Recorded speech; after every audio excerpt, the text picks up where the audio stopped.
These cars represent decades to me in my life, in my career.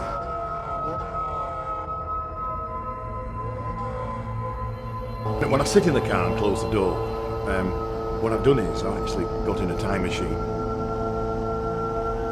And I can travel back to 1975 in this machine. And I can be anybody I want to be. What I usually do, I just used to be me, because I was there. I was doing that in 1975 anyway. People can buy a classic car for investment purposes, but what it's really about is you're buying into that decade, you're buying into the nostalgia of what was going on at that time. That's the important thing with these cars.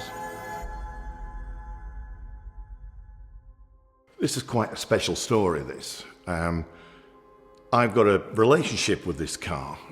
Two really special things were happening in 1975. This car was being prepared brand new in the Ferrari dealership in Bahrain. And the second thing was that I was about to start my 40-year Ferrari career. And I'll never forget one evening after work walking through the workshop of this Mercedes-Benz Ferrari dealership, where the workshop was long and narrow and the cars were in the bays and Mercedes-Benz everywhere. And then there was just 4 Dino GT4s parked in bays, all different colours, but parked exactly the same. And that's a memory I'll never forget. It was just so different. It was such a different shape to a Mercedes-Benz. I knew where I wanted to go with this. I wanted to be the Ferrari mechanic. And more or less immediately when the Ferrari came in, I was just there to be chosen to work on the car. And the great story is that we've both gone off and we can both tell our stories over 40 years. And now we've come together. It's not unlike marrying your childhood sweetheart. I drive F12s and 599s and God knows whatever for a living. This is what I do. But that car's really special to me.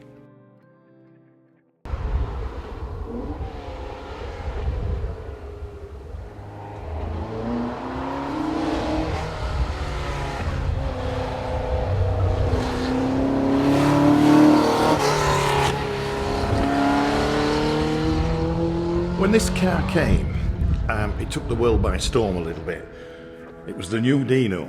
We'd all got used to the 246 Dino, one of the most beautiful cars ever built, designed by Pininfarina. This car was designed by Bertone, the one and only Ferrari that had ever been designed by Bertone. And it came out as a wedge-shaped 2+2. People never liked 2+2s. Everyone liked a 2-seater Ferrari, and the world hated it. What they didn't realise was it was actually a fantastic car for many, many reasons. It had a great 3-litre engine, very powerful for what it was. Things worked on it, it stopped, it handled. In fact, it was one of the greatest handling cars of its time. And it made a very, very good racing car. In the 80s and the 90s, I built some 308 race cars for clients, and the GT4 was always a successful car.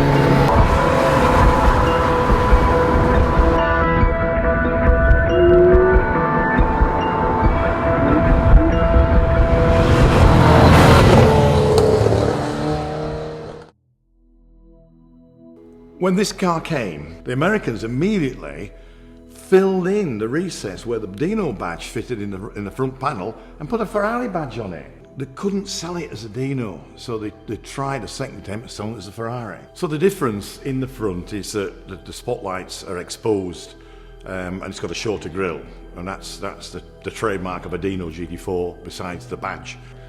Over here, we suffered this car maybe 12 months, just over 12 months. And then it became a Ferrari. In my opinion, now, today, I think this was an ugly duckling that's turned into a beautiful white swan.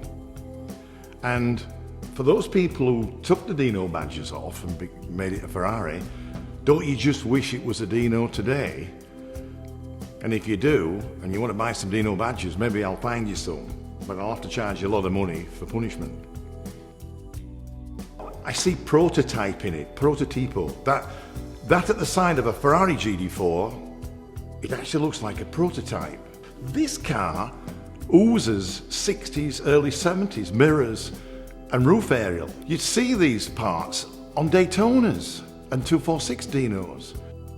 The car I own has got some period Compomotive racing wheels on it. I love those wheels. They're painted gold because at the time, the Ferrari Formula One cars and endurance cars, you would see them red with gold wheels and white powdered coated exhausts.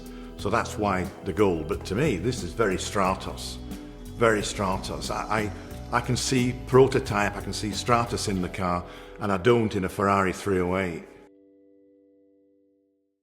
I love the way that the GT4 drives. I put some modified geometry into the car. Really weird. The car comes with positive camber. I set the car up with negative camber. The stance is quite aggressive, but the drive of the car is really responsive. There is no reason why you can't drive this car in traffic, in modern traffic. There's no reason why you can't set off on the continent in the car. The car was designed to do that. It was designed to be used as an everyday car. There's nothing to stop you using this car like it was meant to be. You don't need to go from 0 to 60 in 3 seconds. You don't need to change gear in 0.00002 of a second. You don't need to do that. This car is so rewarding. It feeds back and makes you feel good.